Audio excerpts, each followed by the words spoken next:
Hello दोस्तों, नमस्कार। आप देख रहे हैं हमारे यूट्यूब चैनल सीजी कॉम्पिटिटर्स और महिला पर्यवेक्षक की क्लासेस लगातार जारी हैं। आज जो हम बात करेंगे बाल श्रम निषेध एवं विनिमय अधिनियम 1986 की। आज इसका दूसरा पार्ट है और अंतिम भाग है। ठीक है, इसकी हम चर्चा करेंगे और ये महिला पर्यवेक्षक से संबंधित क्लासेस जो हो रही हैं ये अपने अंतिम पड़ाव की तरफ है और लगभग 4 से 5 क्लास अभी और बाकी है, फिर ये आपका फिनिश हो जाएगा। और एग्ज़ाम का डेट भी आ चुका है, 27 तारीख को एग्ज़ाम का डेट है और आज जो है 5 तारीख है। ठीक है, 5 अगस्त है और 27 अगस्त को इसका एग्ज़ाम है। तो 10 तारीख तक ये पूरा फिनिश हो जाएगा, ख़त्म हो जाएगा। ठीक है, 10 से 12 तारीख। तो चलिए फिर क्लास को स्टार्ट करते हैं। देखते हैं बाल श्रम निषेध विनियम अधिनियम 1986 की बातें। लेकिन उसके पहले हम जान लेते हैं कि पिछले क्लास में हुआ क्या था। पिछले क्लास में सबसे पहले क्लास में क्या देखे थे तो देख सकते हैं। सबसे पहले क्लास में हमने स्टार्ट किया था बाल श्रम प्रतिषेध एवं निगमन अधिनियम 1986। इनके परिचय की बात करें तो बालक जो है कौन होते हैं, तो ऐसे व्यक्ति जो 14 वर्ष से कम उम्र के हैं बालक कहलाते हैं और इनसे यदि हम कार्य कराते हैं तो वो बाल श्रम के अंतर्गत आता है या बाल श्रम के अंतर्गत आता है। उद्देश्य क्या था इस अधिवेशन को लाने का, तो साफ जाहिर है बाल श्रम को रोकना, बाल श्रमिक बच्चे को ऐसे कार्य करने से रोकना ही क्या है इसका मेन उद्देश्य है। ये लागू कब हुआ था? 23 दिसंबर 1986 को। और ये संपूर्ण भारत में, साथ ही साथ जम्मू कश्मीर में भी, ठीक है, ये विस्तार है इनका। अध्याय की बात करें या भाग की बात करें, इसमें 4 अध्याय या 4 भाग हैं। ठीक है, 4 अध्याय या 4 भाग इसके अंतर्गत है। धाराएं कितनी है भाई? 22 धाराएं हैं। अनुसूची की संख्या 1 है। अध्याय 1, 2, 3, 4, ठीक है, सभी अध्यायों में अलग अलग बातें हैं।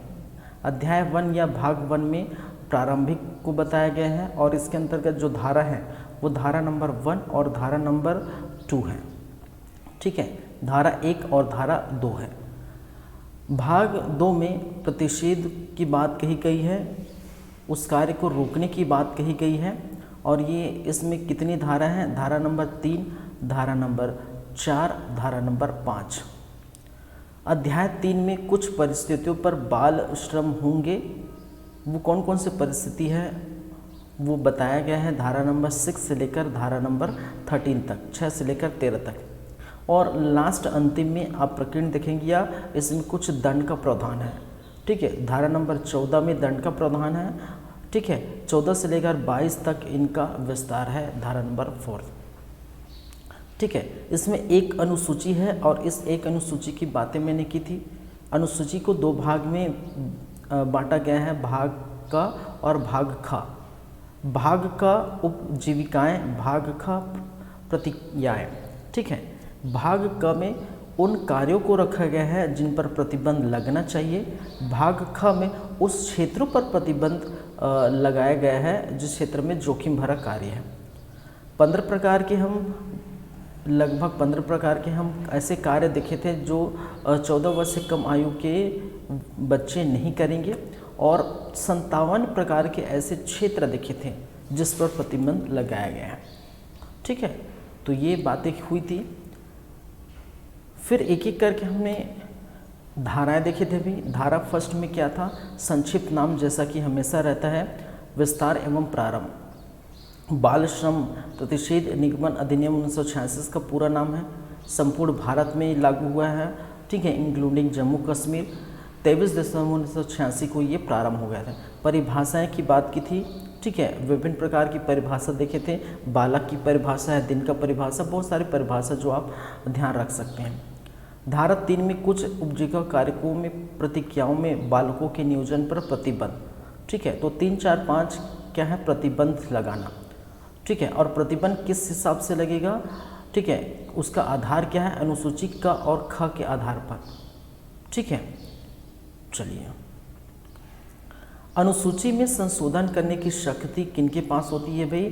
धारा नंबर 4 क्या बोलता है? अनुसूची में संशोधन करने की शक्ति, और ये शक्ति केंद्र सरकार की शक्ति होती है। और प्रक्रिया इसमें अगर संशोधन कर रहे हैं तो 3 माह पूर्व अधिसूचना जारी करना होगा कि हम इस बातों को ऐड कर रहे हैं या संशोधन कर रहे हैं।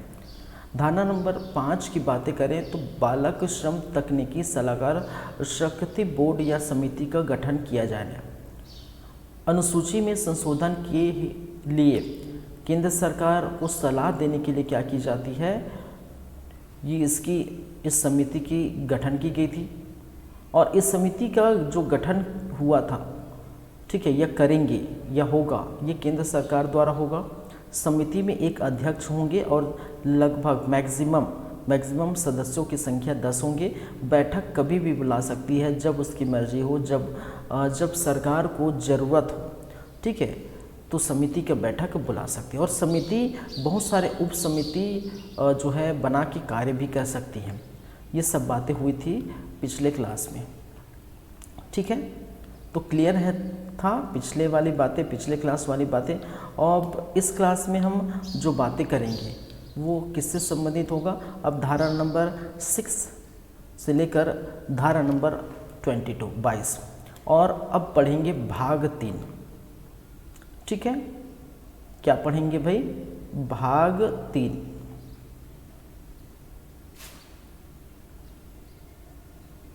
भाग 3 में धाराओं की जो संख्या है वो कितनी है? धाराओं की संख्या अगर बात करें तो धाराओं की संख्या 6, 7, धारा नंबर 6, धारा नंबर 7, धारा नंबर 8, धारा नंबर 9, धारा नंबर 10, 11, 12 एंड 13, ठीक है। कहने का मतलब 6 से लेकर 13 तक धारा किन के अंतर्गत रखी गई है? भाग 3 के तहत रखी गई है, भाग 3 के अंतर्गत रखी गई है, ठीक है। चलिए तो एक एक करके हम स्टार्ट करते हैं, देखते हैं। सबसे पहले धारा नंबर 6, धारा नंबर 6। अब देख लीजिए धारा नंबर 6 बोल रहा है क्या भाई? धारा नंबर 6 का क्या बोलना है?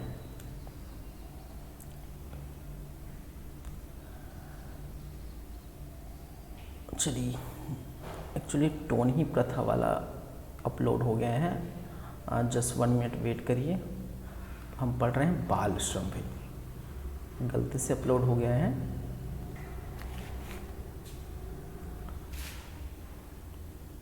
दो मिनट वेट करेंगे।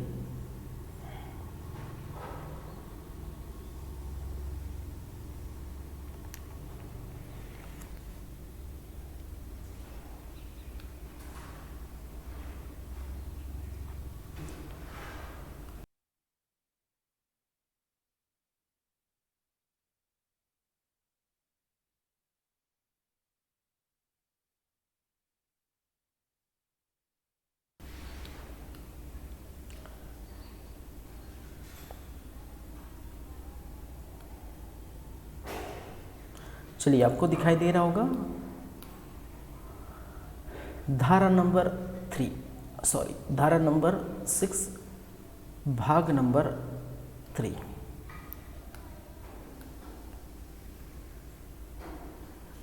भाग का लागू होना, ठीक है। देखिए ये जो भाग 3 है, जैसे कि मैं बताया हूँ, भाग 3 किससे संबंधित है भाई? भाग 3 उससे संबंधित है जिससे आप क्या कर सकते हैं, कुछ हद तक बालक को हिदायत देंगे कार्य करने के लिए, ठीक है। हिदायत देंगे कार्य करने के, कहने का मतलब जैसे कि मैंने कहा कि ये अधिवेशन लागू किया गया था, लाया गया था किस लिए? कि बाल श्रम को रोकना है, लेकिन कुछ परिस्थितियों में बालक को कार्य करने की इजाज़त रहेगी।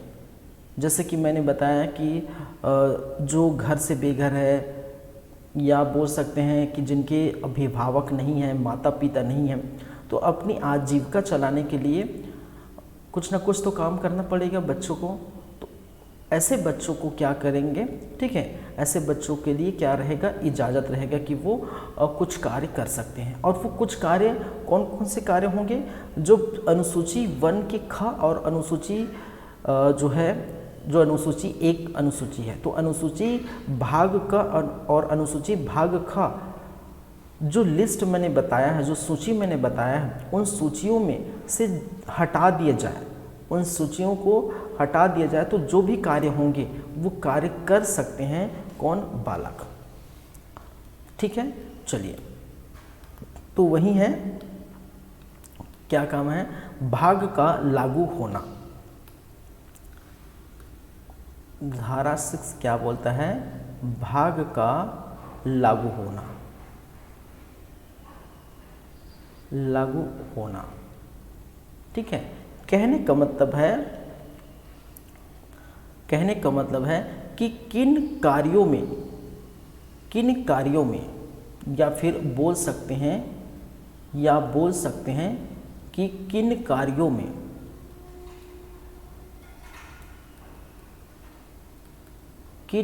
में बाल श्रम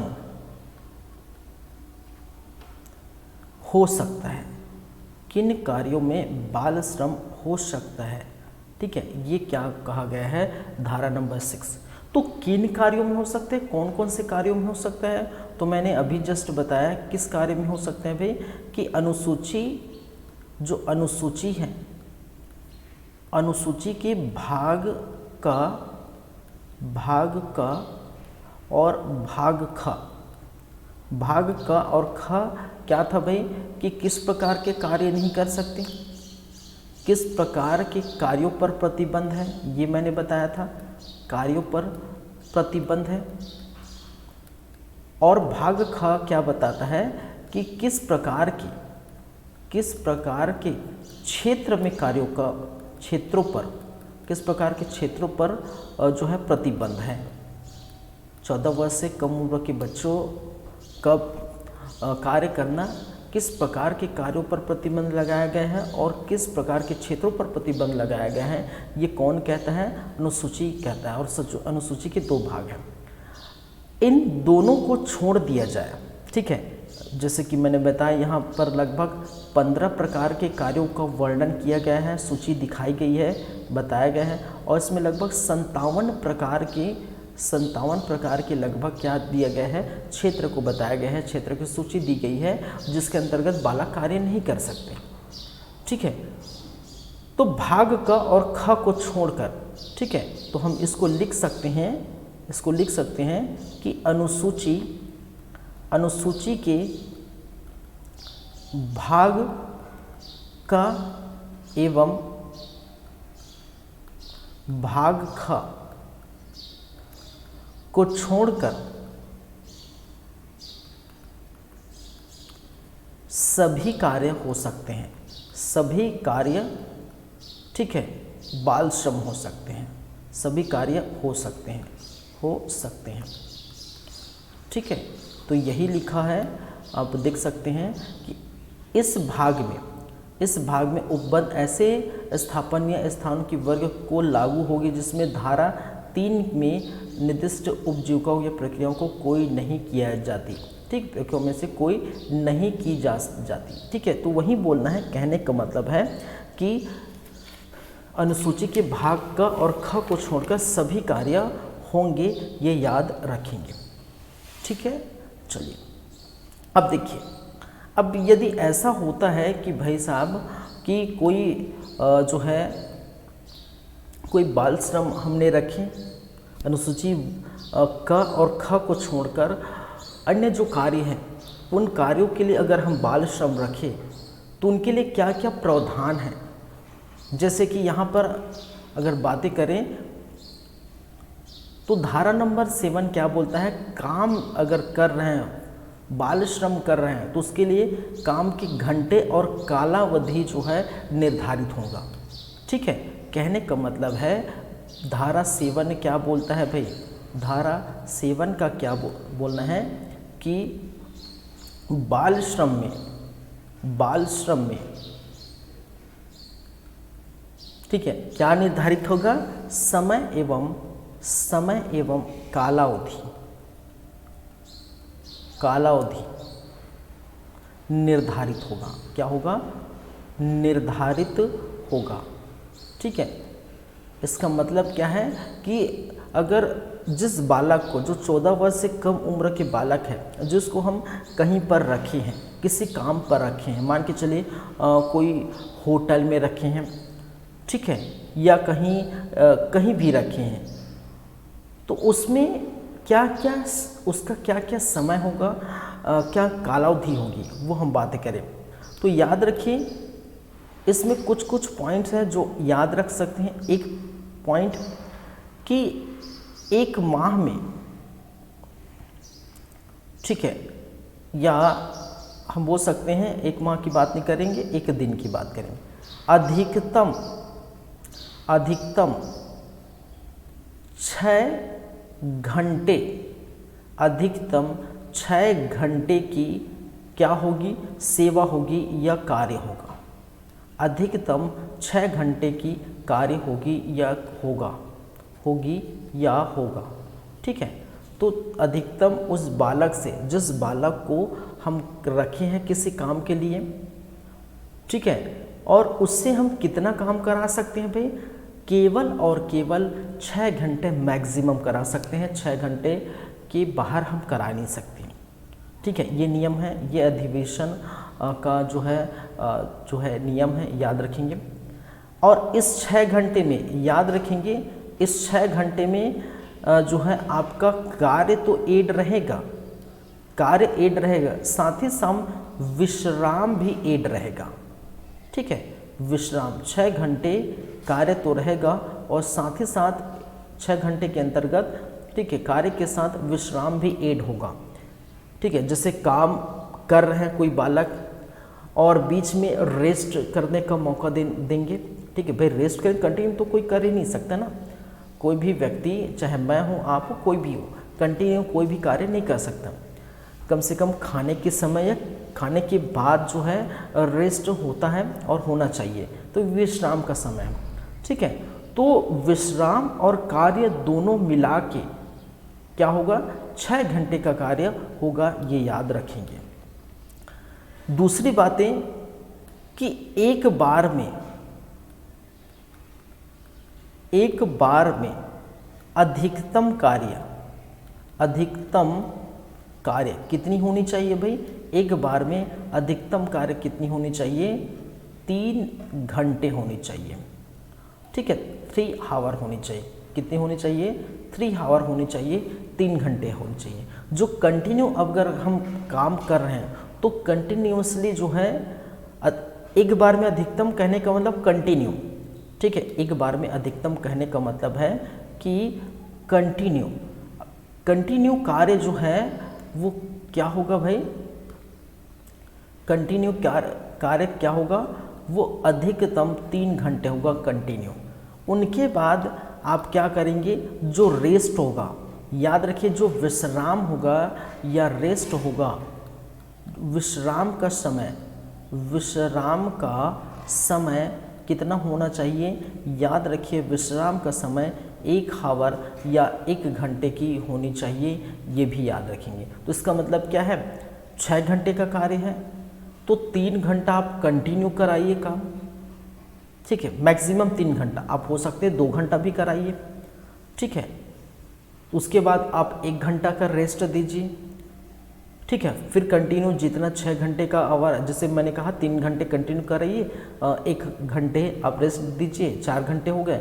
अब बचा 2 घंटे, उसके बाद जो है 2 घंटे काम कराइए, या फिर कंटिन्यू 2 घंटे काम कराइए, 1 घंटा आप विश्राम दीजिए, फिर 3 घंटा कंटिन्यू कराइए। ठीक है, तो इस प्रकार से अधिकतम एक बार में कंटिन्यू कार्य अगर लगातार कर रहे हैं तो 3 घंटा का होगा और बीच में 1 घंटे का रेस्ट होगा और टोटल कार्यों की संख्या 6 घंटे होगी। ये आप क्या करेंगे? याद रखेंगे। ठीक है, चौथी बातें, ठीक है, कि जो बाल श्रम है,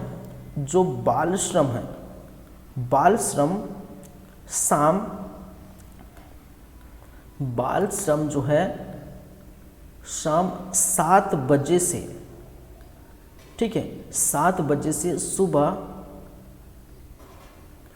8 बजे के मध्य, 8 बजे के मध्य नहीं होगा, नहीं होगा। कहने का मतलब है कि सुबह, ठीक है, शाम 7 बजे, कहने का मतलब यहाँ पर 7 PM से 7 PM से 8 AM के मध्य, 7 PM से 8 AM के मध्य कोई कार्य बाल श्रम नहीं करा सकता। ठीक है, कोई कार्य नहीं हो सकता 7 PM से 8 AM। कहने का मतलब शाम के 7 बजे से लेकर सुबह 8 बजे तक बच्चों द्वारा या बाल श्रम नहीं होगा, कोई कार्य नहीं कर सकते, ये याद रखिए। ठीक है, चलिए 5वीं बातें कि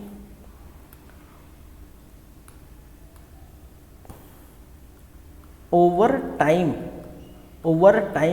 नहीं लिया जाएगा। कोई कार्य जो है, कोई कार्य कर रहे हैं तो ओवर टाइम नहीं लिया जाएगा। जैसे कि आप जानते हैं ना कि कहीं फैक्ट्री वगैरह या कहीं दुकान या कहीं भी क्या करते हैं कि ओवर टाइम कर लीजिए, आपको एक्स्ट्रा पैसा मिलेगा, थोड़ा ज़्यादा मिलेगा, एक्स्ट्रा पैसा मिलेगा ओवर टाइम का। तो ये भी नहीं हो सकता, ओवर टाइम नहीं कर सकते। और साथ ही साथ एक समय में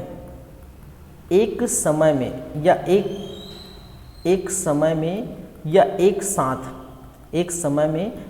एक साथ 2 जगहों पर कार्य नहीं हो सकता, जगहों पर कार्य नहीं हो सकता। ठीक है, एक समय में, जैसे कि अगर मैं बोलूं कि भाई जो है 6 घंटे का कार्य है, वो चाहता है कि 3 घंटे मैं एक दुकान या एक शॉप में कार्य कर लूं, फिर 3 घंटे दूसरी दुकान या दूसरे शॉप में कार्य कर लूं, तो ऐसा नहीं होगा। एक जगह पर ही कार्य करना पड़ेगा। मैक्सिमम कार्य घंटे जो होंगे वो 6 घंटे की होगी, और 6 घंटे जो एड होगा वो कार्य और विश्राम दोनों का एड होगा। एक बार में अधिकतम 3 घंटे कार्य कर सकते हैं, विश्राम का समय 1 घंटा है, और बाल श्रम शाम 7 बजे से सुबह 8 बजे नहीं हो सकता, ओवर टाइम बिल्कुल नहीं हो सकता, ये याद रखिए। तो 5-6 पॉइंट है जो आपको याद रखनी है। तो वही बोलता है आपका क्या है, ठीक है, धारा 7। इसमें बोला है किसी बालक में किसी स्थापन किसी उतने घंटे अधिक कार्य की अपेक्षा नहीं की जाएगी जो अनुज्ञा नहीं की जा सकती। ठीक है, प्रत्येक दिन कार्य करने की अवधि इस प्रकार की जाएगी कि 3 घंटे से अधिक नहीं होगा। ठीक है, 3 घंटे लगातार आप काम करेंगे। ठीक है, और 1 घंटे का विश्राम होगा। ठीक है, फिर 3 घंटे होंगे। ठीक है, तो 3 3 6 और 1 जो है, ठीक है, 3 घंटे कंटिन्यू होगा। ठीक है, 3 घंटे से ज़्यादा नहीं होगा, और 3, ठीक है, और दोनों मिला के ये 3 3 6। किसी बालक के कार्य की कालावधि की व्यवस्था इस प्रकार की जाएगी कि इसके अधीन विश्राम के अंतराल सही 6 घंटे से अधिक नहीं होगा। ठीक है, यही बताया गया कि 6 घंटा क्या होगा, आप करेंगे, क्या करेंगे, 6 घंटा कार्य करेंगे, मैक्सिमम 6 घंटा होगा। ठीक है, और इसके अंतर्गत जो है प्रतीक्षा बिताना भी समय इसमें ऐड हुआ है, विश्राम का समय भी ऐड हुआ।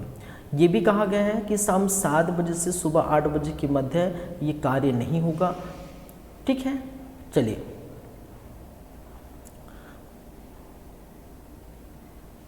यही बातें क्या की गई है, यहाँ लिखी गई है, पूरी बातें हैं। तो यही बातें हैं भाई जो मैंने लिखा, वही बातें हैं, याद रखेंगे। बाल श्रम के समय एवं कालावधि का निर्धारण होना किसमें है, धारा नंबर 7 में।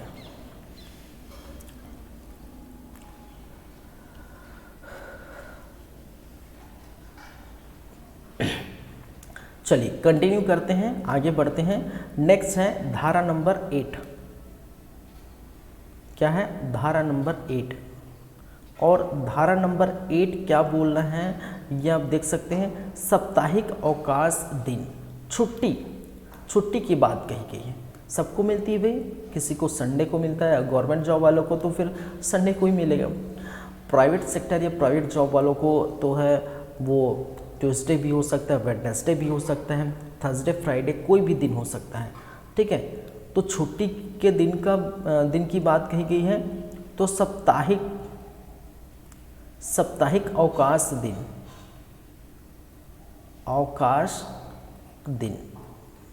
अब इस साप्ताहिक अवकाश दिन का मतलब क्या है, छुट्टी की बातें की गई है, ठीक है। तो पहली बात ये, तो सप्ताह में केवल एक दिन की, सप्ताह में केवल एक दिन की छुट्टी दी जाएगी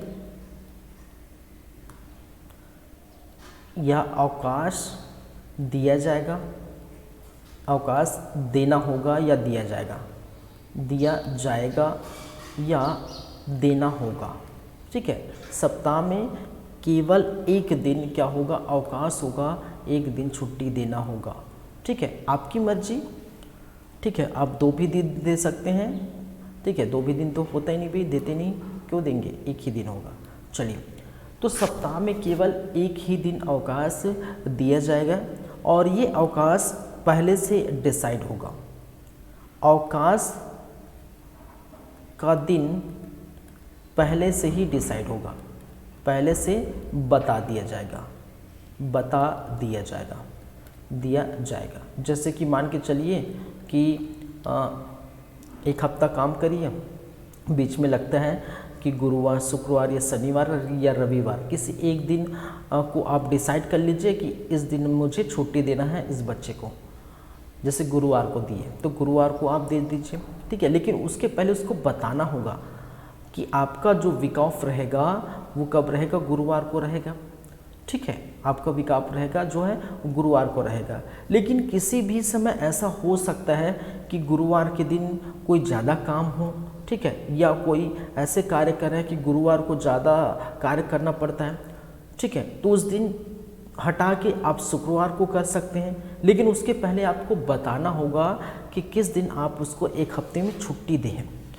और इसी बात के लिए एक और पॉइंट लिख सकते हैं कि ये जो डेट है, ठीक है, ये जो आप दिन है कि आप जो इसको चेंज कर रहे हैं कि कभी गुरुवार को छुट्टी दे रहे हैं, कभी शुक्रवार को छुट्टी दे रहे हैं, कभी बुधवार को छुट्टी दे रहे हैं, ये जो डेट आप डिसाइड कर रहे हैं, तो उसके लिए एक ये भी है कि आपको कितने दिन, 3 माह में केवल और केवल एक बार बदल सकते हैं, ठीक है। ये जो छुट्टी का दिन है, अवकाश का दिन है, याद रखिए, अवकाश का दिन, ठीक है, 3 माह में, कितने भाई, 3 माह में केवल और केवल एक बार बदल सकते हैं।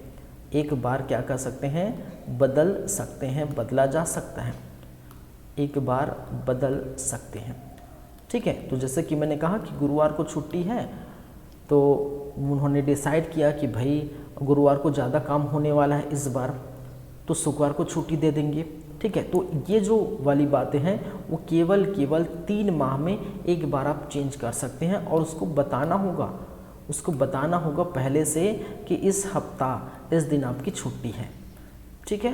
ये सारी बातें हैं। फिर साथ ही साथ ये जो आप जो इनके यहाँ बालक कार्य कर रहे हैं, ठीक है, इसे, ये जो पूरा बातें हैं इसे सार्वजनिक स्थलों पर चिपकाना होगा। ये जो बातें जो भी होगी सार्वजनिक स्थलों पर क्या करना होगा, चस्पा करना होगा, ठीक है। ये जो सारी बातें हैं कि हमने भाई बाल श्रम रखे हैं, ठीक है, हमने क्या रखे हैं, बाल श्रम रखे हैं, और केवल जो है उसको अवकाश में एक दिन की छुट्टी मिलती है, ठीक है। और अवकाश का जो है दिन पहले से बता दिया जाता है, 3 माह में एक बार डिसाइड होता है। ये सारी बातें जो सार्वजनिक स्थलों पर आपको चिपकाना होगा, इनकी बातें, इनका नाम क्या है, कहाँ से आया है, वगैरह वगैरह, ठीक है। एक रजिस्टर की बातें भी मैं करूँगा, इनका नाम क्या है, कहाँ से आया है, ठीक है, ये सारी बातें, जिसे, ठीक है, इसको पहले देख लेते हैं। 8 हो गया, ठीक है। 8 में वही कहा गया है, ठीक है, किसी स्थापना में नियोजित प्रत्येक बालक को प्रत्येक सप्ताह में एक संपूर्ण दिन का अवकाश होगा, ठीक है, ये है। वह दिन स्थापन किसी सदृश स्थान पर स्थायी रूप से प्रदर्शित सूचना में अधिष्ठाता द्वारा विनिर्दिष्ट किया जाएगा।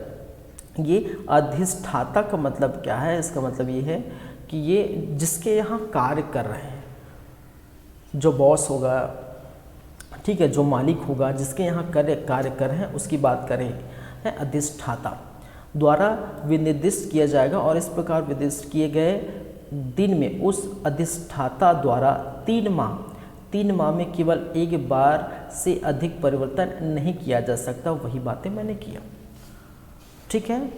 चलिए आगे की बातें करते हैं। आगे क्या है भाई? निरीक्षक को सूचना। क्या है? निरीक्षक को सूचना। धारा नंबर 9।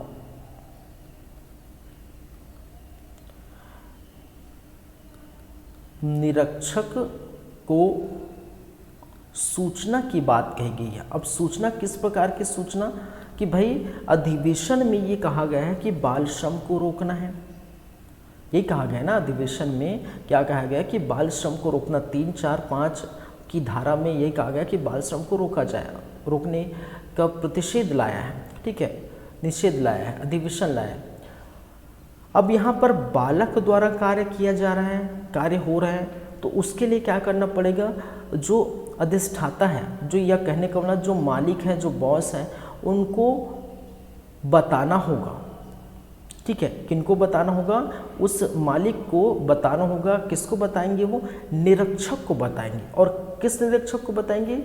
बाल श्रम निरीक्षक को ये बताना होगा कि भाई मैंने ये बच्चे को जो है 14 वर्ष से कम आयु के बच्चे हैं उसको काम में रखा है, ठीक है। क्या है? काम में रखा है, ठीक है। और इस प्रकार के कार्य हो रहे हैं उसको पहले से सूचना देना चाहिए, ठीक है, ताकि वो समझे ना कि भाई यहाँ जैसे मान के चलिए बाल श्रम अधिकारी निरीक्षण पर निकला है और देख लिया कि कोई बच्चा कार्य कर रहा है कहीं से स्थान पर, ठीक है, मान के चलिए कोई होटल है वहाँ कार्य कर रहे हैं, ठीक है, और वो देख लिया तो बोले कि भाई ये तो बाल श्रम आपने रखे हैं, ठीक है। तो इसके लिए क्या है?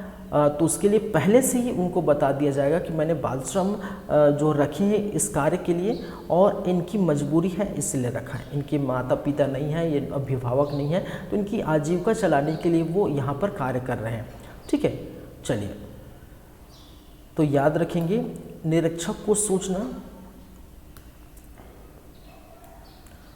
तो इसमें मैं लिख सकता हूँ कि किसी को काम में रखने हेतु श्रम निरीक्षक अधिकारी या बोल सकते हैं अधिकारी, श्रम निरीक्षक अधिकारी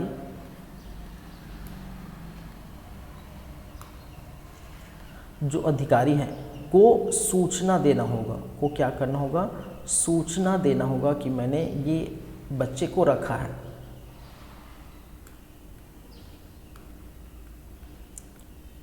सूचना देना होगा, ठीक है। क्लियर है बातें? याद रखिए दूसरी बातें, ये सूचना जो है यह सूचना नियुक्ति के 30 दिनों के भीतर देनी होगी। 30 दिनों के भीतर क्या करनी होगी?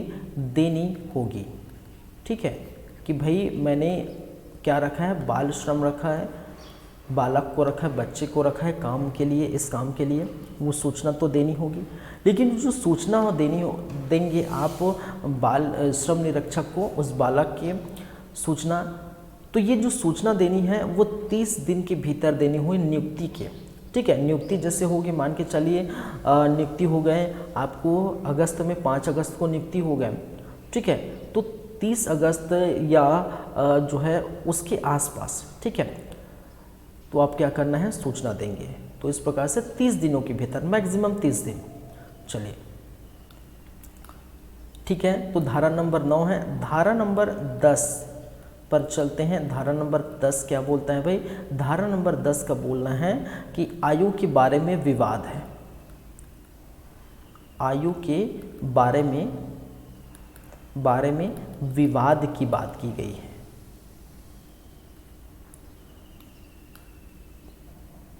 चलिए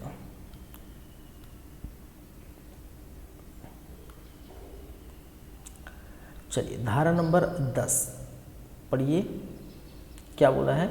आयु के बारे में विवाद। यदि किसी ऐसे बालक की जो अधिष्ठाता द्वारा किसी स्थापन में कार्य करने के लिए नियोजित या अनुज्ञात किया जाता है, आयु के बारे में निरीक्षक और प्रतिष्ठाता के बीच कोई प्रश्न उत्पन्न होता है, तो वह प्रश्न विधिक चिकित्सा प्राधिकारी, ठीक है, जो चिकित्सा मेडिकल ऑफिसर होंगे, चिकित्सा प्राधिकारी द्वारा ऐसे बालक की आयु के बारे में प्रमाण पत्र के अभाव में निरीक्षक द्वारा विहित चिकित्सक प्राधिकारी को विनिश्चित करने के लिए निर्देश किया जाएगा। इस पूरे ब्यौरा कहने का मतलब ये है कि मान के चलिए ऐसा होता है कि श्रम निरीक्षक जो अधिकारी है वो निरीक्षण पर निकलते हैं और किसी होटल या किसी स्थान या किसी शॉप या किसी दुकान पर कोई बालक को कार्य करते हुए देख लिया जाता है, तो उनको ये लगता है कि जो बच्चा है वो अभी माइनर है। कहने का मतलब उनका जो 14 वर्ष से कम उम्र का है, ठीक है, वो बच्चे हैं और इस बच्चे से कार्य करा रहे हैं। कहने का मतलब बाल श्रम करा रहे हैं, ठीक है, बाल श्रम करा रहे हैं, कार्य करा रहे हैं। तो जो मालिक होगा उनको ये पूछेंगे कि भाई आपने ये बच्चा रखा है तो ये तो जो है 14 वर्ष से कम उम्र के हैं, ठीक है, माइनर हैं, ये कार्य नहीं कर सकते, ये बाल श्रम, ठीक है, जो बाल श्रम है तो बाल श्रम के अंतर्गत आ जाएगा। तो इसके लिए दोनों के बीच जो मतभेद होगा, दोनों के बीच जो विवाद होगा, ठीक है, प्रश्न उठेंगे कि भाई बॉस बोल रहे हैं या फिर जो दुकान वाला मालिक बोल रहा है कि नहीं इनकी उम्र हो चुकी है, या श्रम निरीक्षक बोल रहा है कि इनकी उम्र नहीं हुई है। तो इस प्रकार की जो विवाद खड़ा होगा उसको किसके पास ले जाया जाएगा? मेडिकल ऑफिसर के पास ले जाएगा। और मेडिकल ऑफिसर अपने हिसाब से वो क्या करेगा? वो डिसाइड करेगा कि भाई इनकी उम्र कितनी है, वो बताएगा। तो यही कहा गया है कि जो चिकित्सा प्राधिकारी है वो डिसाइड करेगी कि बच्चे की आयु कितनी है, ठीक है। उस पर प्रमाण पत्र के अभाव में, यदि प्रमाण पत्र नहीं है, दिखाइए आप जो है क्या दिखाइए, कोई आधार कार्ड, कोई सर्टिफिकेट, मार्कशीट या सर्टिफिकेट दिखाइए। अगर नहीं है तो मेडिकल ऑफिसर के पास चलिए। इस प्रकार से श्रम निरीक्षक कह सकता है, ठीक है।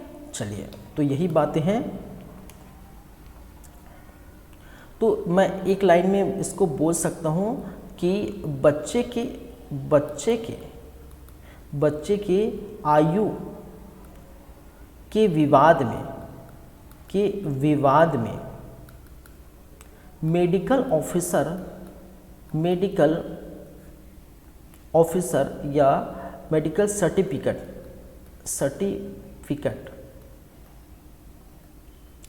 ठीक है, ऑफिसर द्वारा, ठीक है, चिकित्सा अधिकारी द्वारा जो बनाए गए मेडिकल सर्टिफिकेट क्या होगा? मान्य होगा। क्या होगा? मान्य होगा। ये याद रखेंगे, ठीक है। चलिए, ये क्या कौन सा बोलता है? धारा नंबर 10 बोलता है।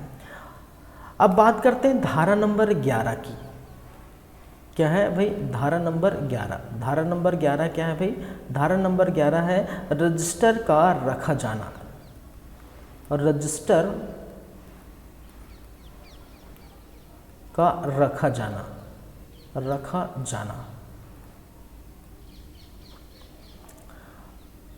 चलिए, अब देखिए इसमें क्या लिखा है? रजिस्टर का रखा जाना। अब इसमें क्या क्या चीज़ होगी, ठीक है। इस रजिस्टर में देखिए, किसी के यहाँ कोई बालक को काम में रखा गया है तो एक रजिस्टर बनाया जाएगा कि कौन कौन से बालक को रखा गया है, ठीक है। तो रजिस्टर में क्या होगा? बालकों का डिटेल होगा। रजिस्टर में क्या होगा? बालकों का डिटेल होगा। बालकों का क्या होगा? डिटेल होगा। और इस डिटेल में आप क्या क्या रखेंगे, ठीक है, नाम एवं जन्म तारीख।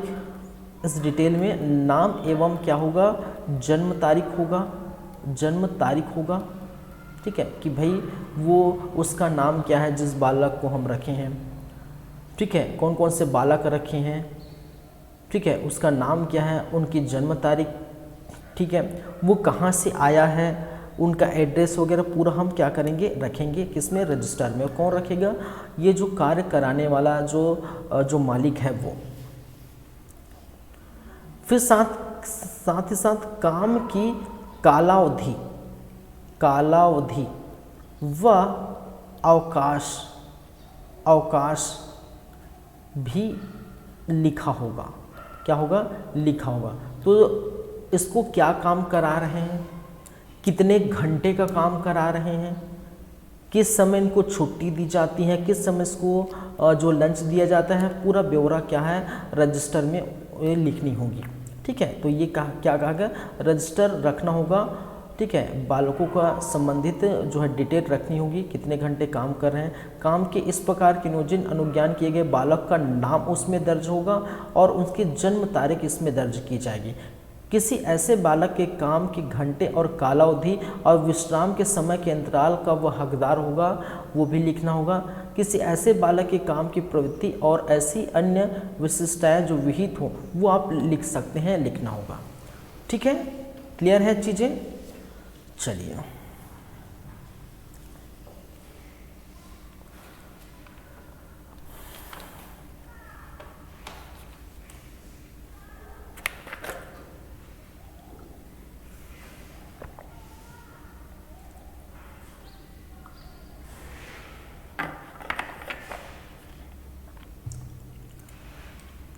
धारा नंबर 12, ठीक है, ज़्यादा कुछ खास नहीं है। धारा नंबर 13 महत्वपूर्ण है भाई, मैं यही बता देता हूँ, ठीक है। धारा नंबर 13 स्वास्थ्य और सुरक्षा की बात कही गई है। धारा नंबर 13 क्या है, स्वास्थ्य एवं सुरक्षा से जुड़ी बातें हैं, सॉरी सूचना नहीं, सुरक्षा, सिक्योरिटी, ठीक है, स्वास्थ्य एवं सुरक्षा, हेल्थ एवं सिक्योरिटी, ठीक है।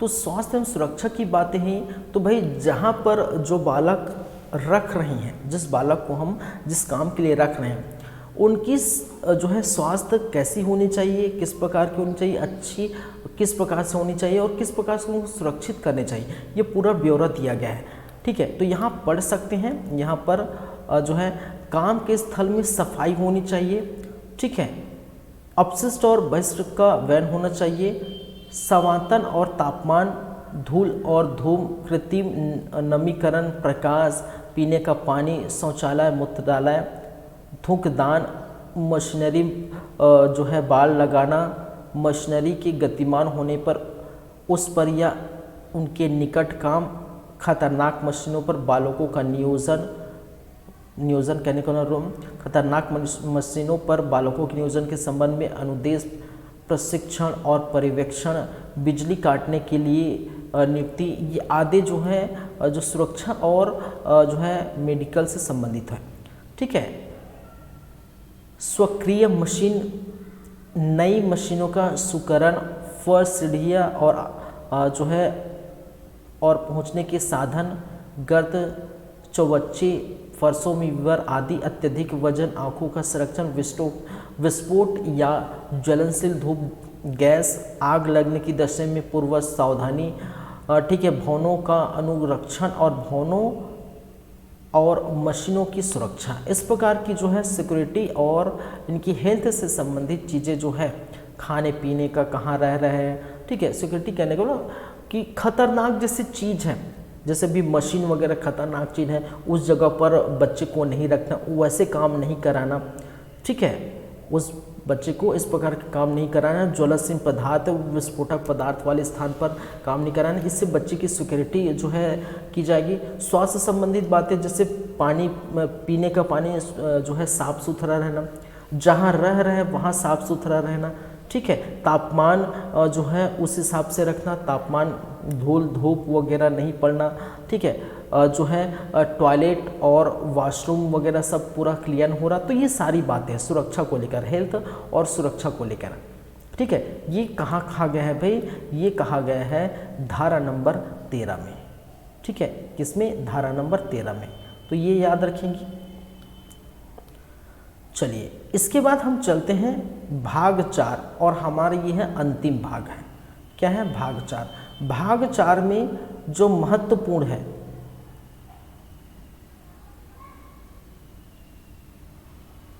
ठीक है, वो कौन है? सिर्फ आपके लिए जो महत्वपूर्ण है वो 14 है, ठीक है। भाग 4 में जो 14 है, धारा नंबर 14 शास्त्रीय, और शास्त्रीय जिसको हम किसके नाम से जानते हैं?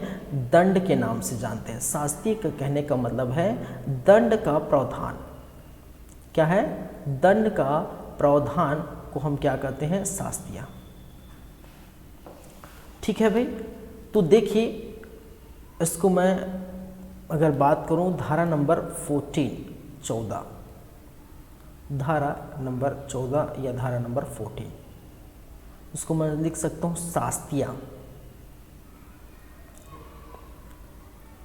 या इसको लिख सकता हूं दंड का प्रावधान।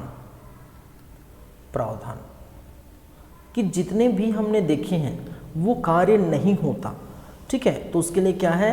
दंड का प्रावधान है, दंड झेलना पड़ेगा।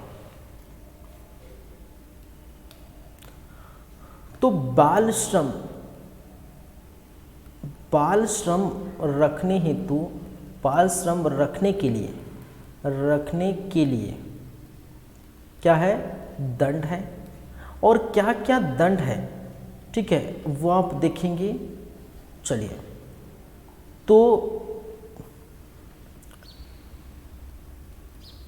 पहली बार, यदि आप पहली बार अपराध करते हैं, चलिए मैं इसको इस प्रकार से लिखता हूं,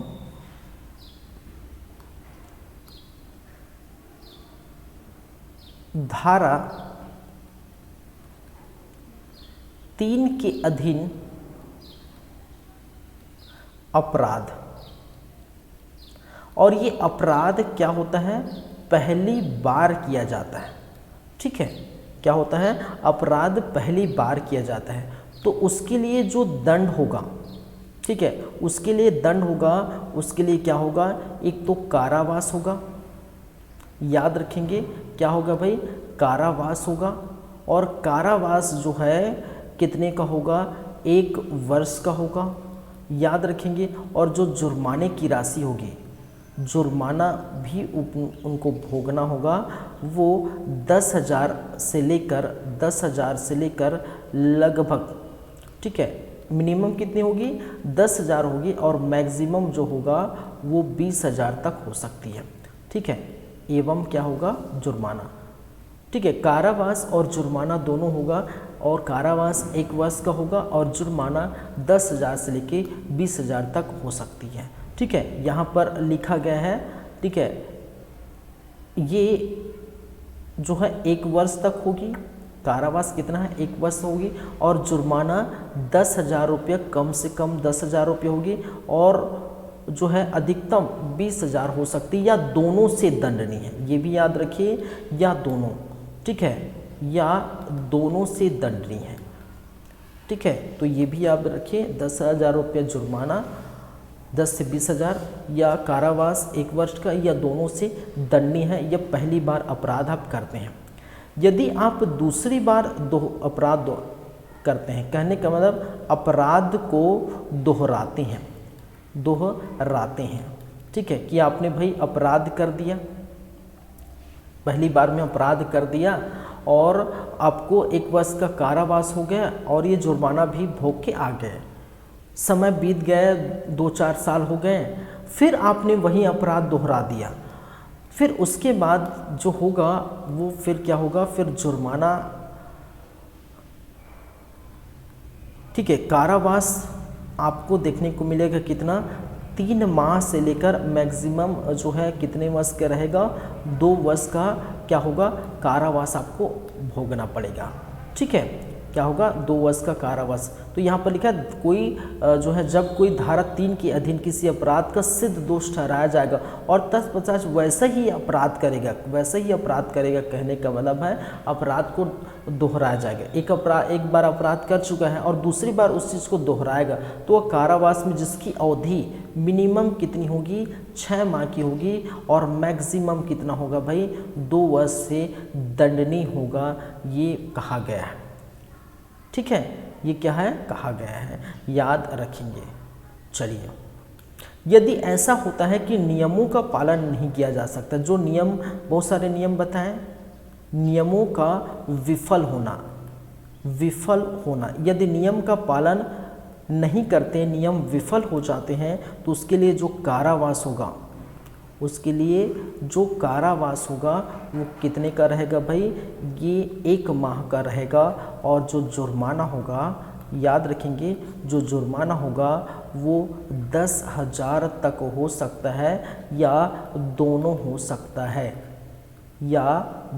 सकता है, ठीक है। तो मैंने क्या कहा, कारावास, ठीक है, एवं जुर्माना या दोनों हो सकता है, याद रखिए। ठीक है, कारावास या, मुझे यहाँ पर लिखना था या, कारावास या जुर्माना या दोनों हो सकता है, ये याद रखिए। तो यहाँ पर साफ साफ कहा गया है कि वह सादा कारावास जो जिसकी अवधि कितनी होगी, 1 माह तक हो सकती है। कितनी हो सकती है, 1 माह तक हो सकती है। और जुर्माने की राशि जो है 10,000 तक हो सकती है अथवा दोनों से दंडनीय किया जाएगा। तो ये 3 चीज़ें याद रखिए यहाँ पर। ठीक है, तो शास्तीय या दंड का प्रावधान है। ठीक है, यदि वो कार्य जो है बाल श्रम रखता है, धारा 3 के अधीन यदि बाल श्रम रखता है तो उसको कारावास जो होगा वो 1 वर्ष का होगा और जुर्माना 10,000 से 20,000 तक। ठीक है, या दोनों से हो सकता है। यदि पहली बार करते हैं, जब दोहराते हैं, अपराध को दोहराते हैं तो कारावास 3 माह से लेकर 2 वर्ष तक हो सकते हैं। और नियम विफल हो जाता है या कहने केवल नियम का पालन आप नहीं कर सकते, ठीक है, नहीं कर पा रहे हैं, तो नियम के पालन नहीं होने पर कारावास 1 माह का या जुर्माना 10,000 का या दोनों हो सकता है, ये भी आप याद रखेंगे। ठीक है, चलिए, तो 14, 15, 16, ठीक है, उसके बाद तो इधर कुछ भी खास नहीं है आपके लिए। देखिए, हाँ, एक है 17 और 18 आप देख सकते हैं। ठीक है, 17, 18 आप देख सकते हैं। 17 में क्या कहा है, निरीक्षक की नियुक्ति की बात कही गई है। ठीक है, तो समुचित सरकार द्वारा इस अधिवेशन के उपबंधों का अनुपालन सुनिश्चित करने के प्रयोजन के लिए निरीक्षक नियुक्ति कर सकती है। ठीक है, निरीक्षक नियुक्ति कर सकते हो। इस प्रकार नियुक्ति किया गया कोई निरीक्षक भारतीय दंड संहिता, ठीक है, 1880 का 45 के अर्थ में लोक सेवक समझा जाएगा। ठीक है, तो निरीक्षक की नियुक्ति की बातें क्या है, धारा 17 में की गई और 18 नियम बनाने की शक्ति। ठीक है, क्या है, नियम बनाने की शक्ति।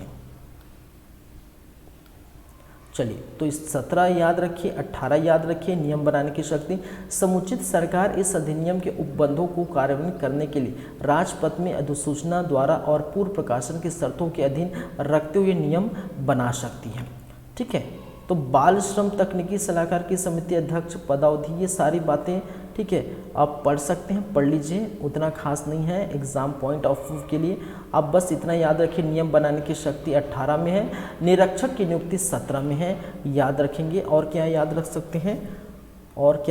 सकते हैं, और कुछ खास नहीं है।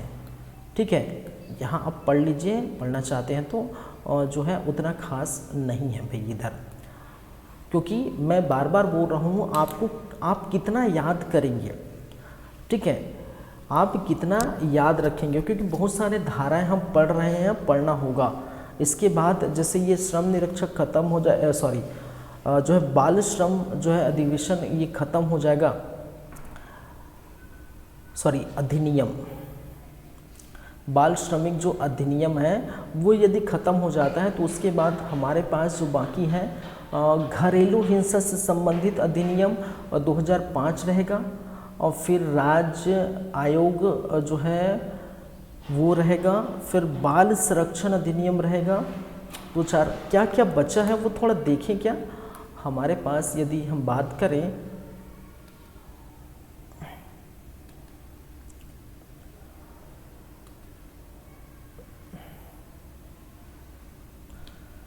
चलिए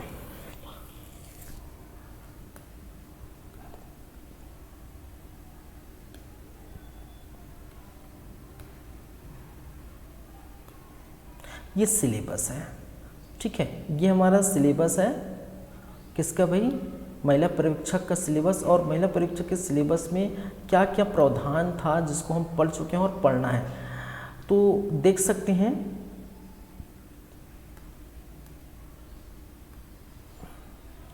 यहाँ पर बाल विवाह प्रतिषेध अधिनियम 2006 पढ़ चुके हैं, ये हो चुका है, ठीक है। दहेज प्रतिषेध अधिनियम 1961 पढ़ चुके हैं। दहेज प्रतिषेध नियम 2004 पढ़ चुके हैं, छत्तीसगढ़ में जो लागू हुआ। टोनही प्रताड़ना अधिनियम निवारण 2005 भी हम क्या कर चुके हैं, पढ़ चुके हैं। उसके बाद अभी हम देख चुके हैं बाल श्रमिक और प्रतिषेध नियम अधिनियम 1986। फिर जो बातें करेंगे, फिर जो बाकी है हमारे पास, एक बाकी है घरेलू हिंसा से महिलाओं का संरक्षण अधिनियम 2005, बाल अधिकार संरक्षण आयोग अधिनियम 2005, ये 2, ठीक है, 2 हो गए हैं। छत्तीसगढ़ राज्य महिला आयोग अधिनियम 1995, ये 3 हो गया, ठीक है।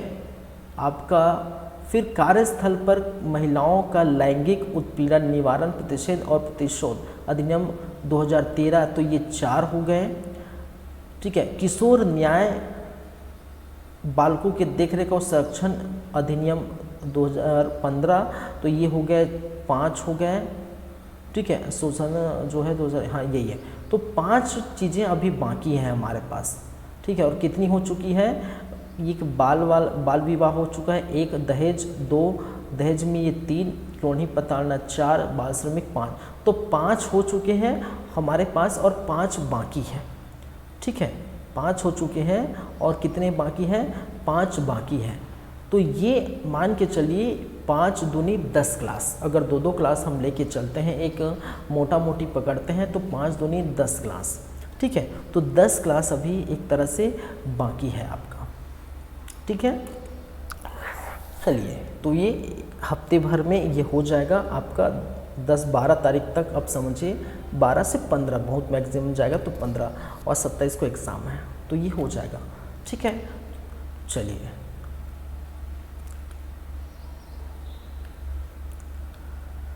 तो चलिए फिर चलते हैं, आप लोगों से फिर मुलाकात होगी। और नेक्स्ट क्लास में जो हम बातें करेंगे वो कौन सी होगी भाई, नेक्स्ट क्लास में हम देखेंगे घरेलू हिंसा से महिलाओं का संरक्षण अधिनियम 2005, ठीक है। चलिए, ठीक है, thank you guys, thank you class, मिलते हैं, आप लोगों से फिर मुलाकात होगी, धन्यवाद।